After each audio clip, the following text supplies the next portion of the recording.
Bonjour à tous. Est-ce que je vous ai déjà parlé de la marque McAllister? Sinon, eh bien, je vais vous en parler. Il y a beaucoup de choses à dire, surtout sur cette machine. Alors, cette machine, qui est une scie à chantourner, attention.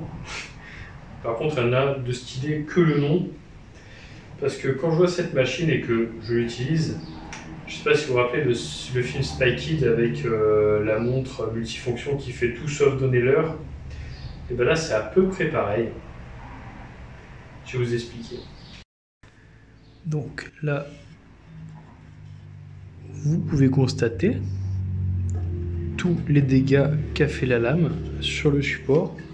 Donc il y a pas mal de marge, hein, mais pourtant elle a réussi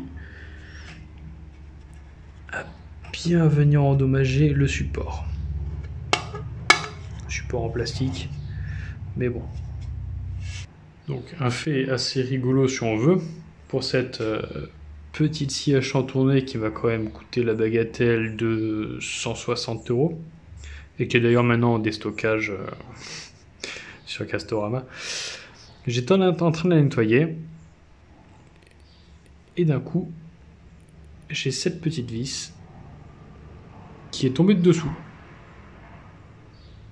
Donc je ne sais pas d'où elle vient, mais déjà que cette scie tremble énormément.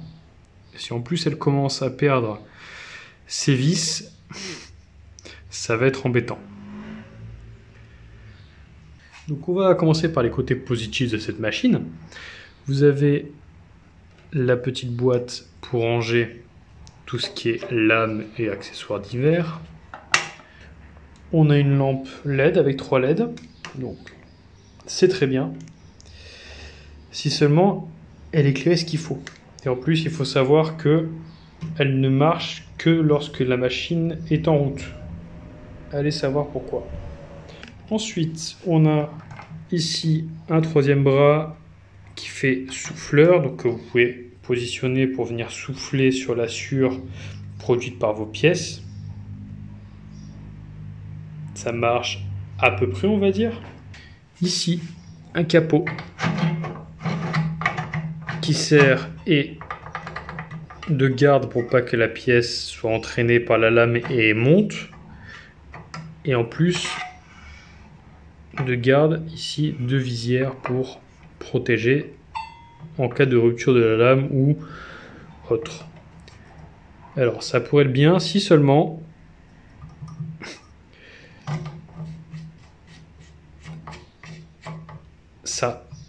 ça restait en place et ça ne se dévissait pas durant la coupe. Parce que le problème c'est qu'à chaque fois vous avez le guide qui descend et ça devient plus une tare qu'autre chose. Vous avez une surface de plateau à peu près correcte, on va dire. On aurait voulu un plateau un peu plus grand pour le prix quand même. Avec ici le réglage de l'inclinaison pour des coupes à 45 degrés.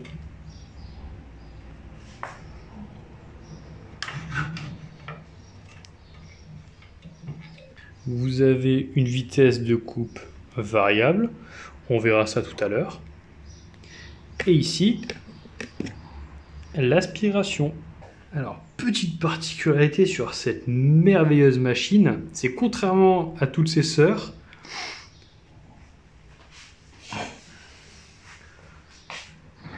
le trou est trop petit. Voilà. Bon, c'est une première. Hein.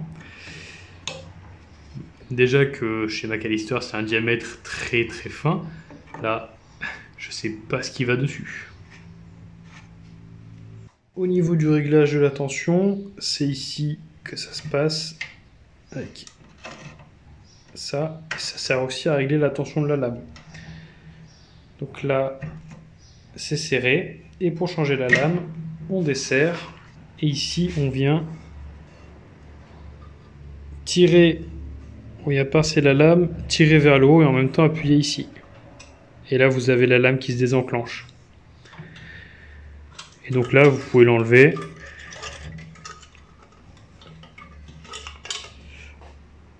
la changer si jamais elle est usée.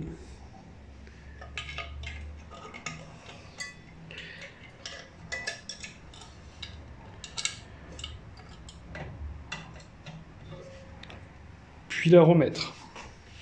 Comme vous pouvez voir sur le plateau, vous avez ces petites fentes ici. Vous avez la possibilité, vous voyez la petite encoche ici, de changer la lame de direction. Donc au lieu qu'elle soit dans cette direction, elle peut aller dans cette direction.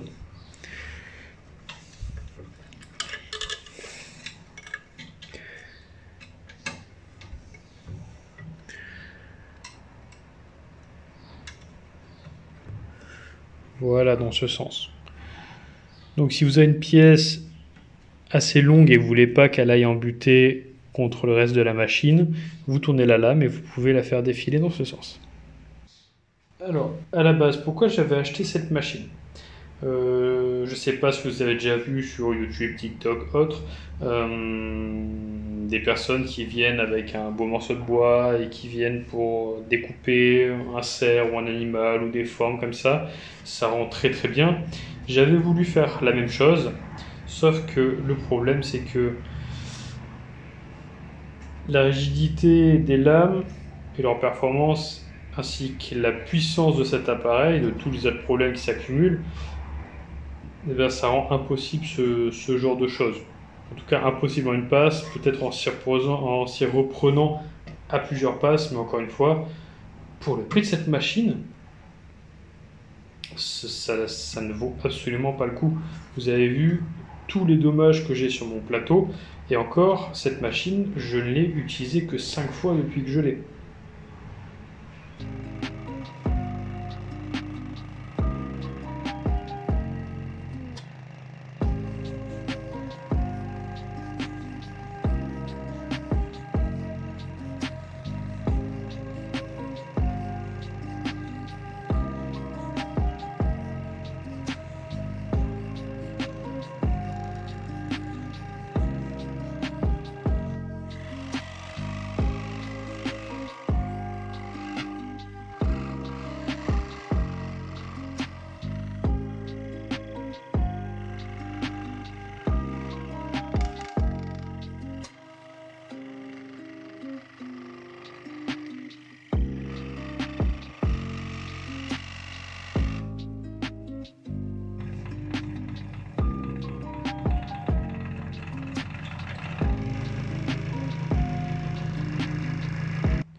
Donc, comme vous avez pu le voir sur la coupe, déjà d'une, la lumière est très très faible.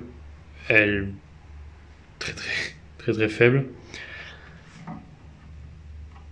Ça dégage pas mal d'air, mais sauf que le problème c'est que la tête est tellement petite que ça ne dégage de l'air qu'à un seul endroit. Donc ça la rend inutilisable en fait.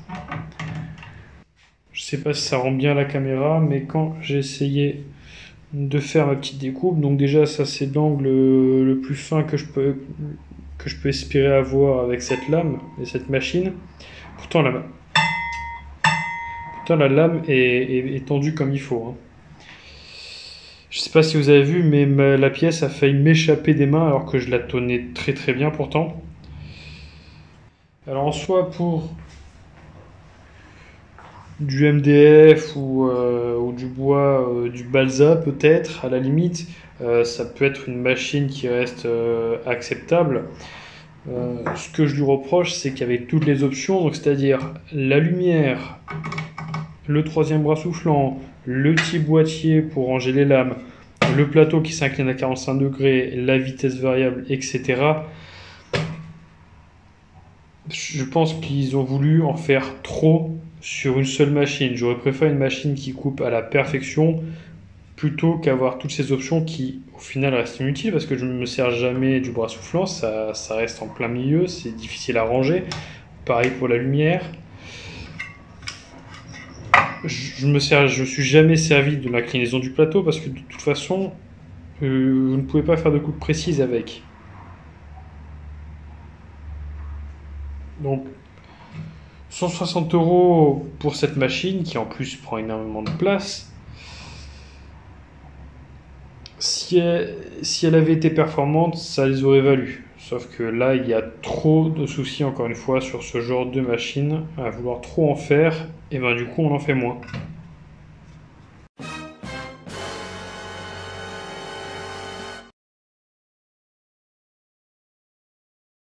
J'espère que cette vidéo vous aura plu. Encore une fois, c'est mon avis personnel et ce sont mes expériences personnelles que j'ai eues avec cette machine dont je vous fais part. Ce n'est absolument pas quelque chose de professionnel. C'est pas pour casser du sucre sur le dos de la marque McAllister. C'est juste que j'ai des soucis avec toutes leurs machines, surtout pour leur gamme de prix. Donc si vous avez cette machine et qu'elle marche bien, tant mieux, faites-nous en part dans les commentaires. Mais voilà, encore une fois, c'est pour donner un côté cru et assez objectif, je l'espère, de cette machine. J'espère que ça vous aura plu et je vous dis à la prochaine.